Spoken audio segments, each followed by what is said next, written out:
ایک بوڑھی عورت سرکار غوث اعظم کے بارگاہ میں حاضر ہوئی، اپنے بیٹے کو لے کر حاضر ہوئی، کہتی ہے حضور یہ میرا بچہ آپ کا بڑا چہیتا ہے،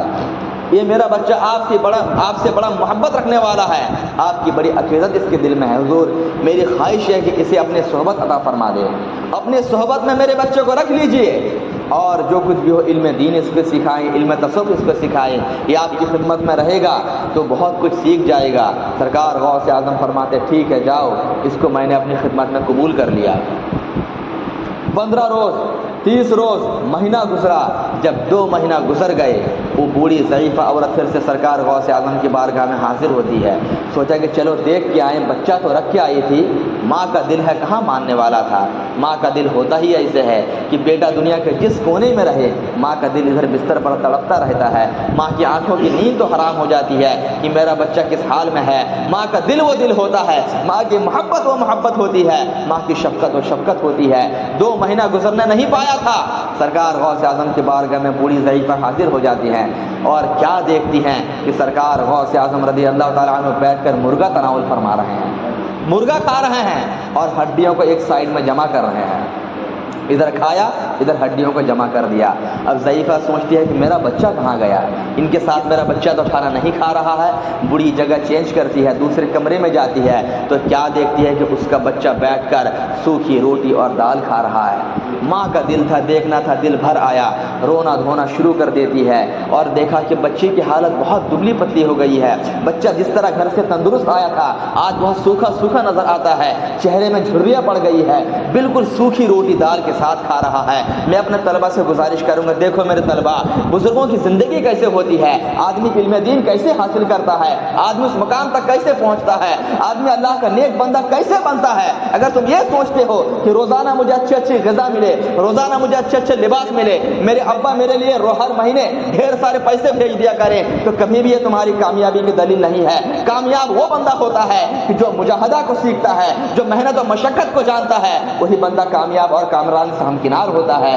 جب بوڑھی نے دیکھا کہ میرا بچہ سوکھی روٹی کھا رہا ہے، دال کھا رہا ہے، بڑھیا سے برداشت نہیں ہوا، سرکار غوث اعظم کے بارگاہ میں حاضر ہوتی ہیں، عرض کرتے حضور میں نے اپنے بچے کو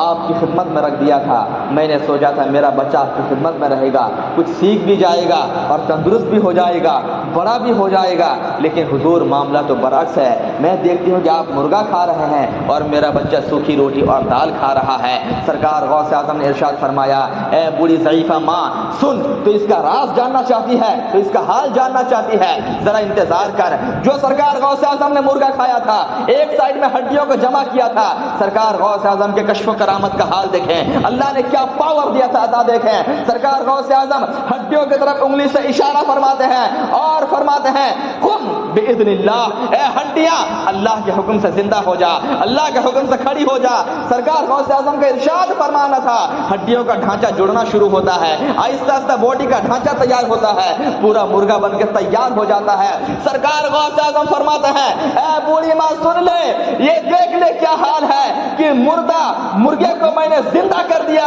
تیرا بیٹا بھی آج دال روٹی کھا رہا ہے، آج سوکھی روٹی کھا رہا ہے، آج دال کھا رہا ہے، جب تیرا بیٹا بھی اس مقام کو پہنچ جائے گا تو وہ بھی مرغا مسلم کھاتا ہوا نظر آئے گا۔ تیرا بیٹا بھی جب اس مقام تک پہنچ جائے گا، محنت و مشقت کر کے سوکھی روٹی کھا کر جب اللہ کا قرب حاصل کر لے گا، اسے بھی اللہ یہ مقام حاصل کر دے گا، تب جا کر وہ بھی مرغا مسلم کھائے گا۔ اس سے میرے طلبہ کو نصیحت حاصل کرنی چاہیے کہ آج ضرور تم مدرسے میں تکلیف اٹھا رہے ہو، دال روٹی ضرور کھا رہے ہو، ڈیلی شام کو دال ہی کھانا پڑتا ہے، اللہ کی مشیت آج تمہارے ساتھ مشقت ضرور ہے، برسوں برس گزرتے ہیں، 9 سال 10 سال یہ طلبہ صرف دال اور روٹی پر صبر کرتے ہیں، قناعت کرتے ہیں، لیکن یقین جانو اللہ کے بارگاہ میں ان طلبہ کی بڑی عزت ہے۔ تبھی تو طلبہ کے بارے میں حدیث پاک میں آیا ہے، یہ وہی طلبہ ہیں کہ جس قبرستان سے نکل جاتے ہیں اللہ تبارک و تعالیٰ ان کی قدم کی برکت سے 40 روز تک قبر کے عذاب کو اٹھا لیتا ہے، اس لیے ان کا مقام اتنا اونچا ہے۔ آج ضرور تم تکلیف اٹھا رہے ہو، آج ضرور تم کھانے پینے کی مشقت اٹھا رہے ہو، غربت و افلاس کی زندگی گزار رہے ہو، لیکن صبر کرو میرے عزیز، عزیزوں صبر کرو، ایک دن وہ آئے گا کہ تمہارے لیے دنیا مسخر کر دی جائے گی، دنیا کی نعمتیں تمہارے قدموں میں ہوگی، اچھا اچھا کھانا تمہیں بھی نصیب ہوگا، یہ ممبر تمہارے لیے ہے، یہ محراب تمہارے لیے ہے، دنیا کی نعمتیں تمہارے لیے ہے، اور تمہاری ہستی تو اتنی عظیم الشان ہے کہ اللہ کے نبی ارشاد فرماتے ہیں کہ عالم کا مقام اتنا اونچا ہوتا ہے کہ سمندر کی مچھلیاں ان کے لیے دعائیں استغفار کرتی ہے، بل میں چونٹیاں ان کے لیے دعائیں استغفار کرتی ہے، اور زمین و آسمان کے فرشتے بھی ان کے لیے استغفار کی دعا کرتے ہوئے نظر آتی ہے۔ اتنا اونچا مقام یہ کب حاصل ہوتا ہے؟ محنت و مشقت کے بعد حاصل ہوتا ہے۔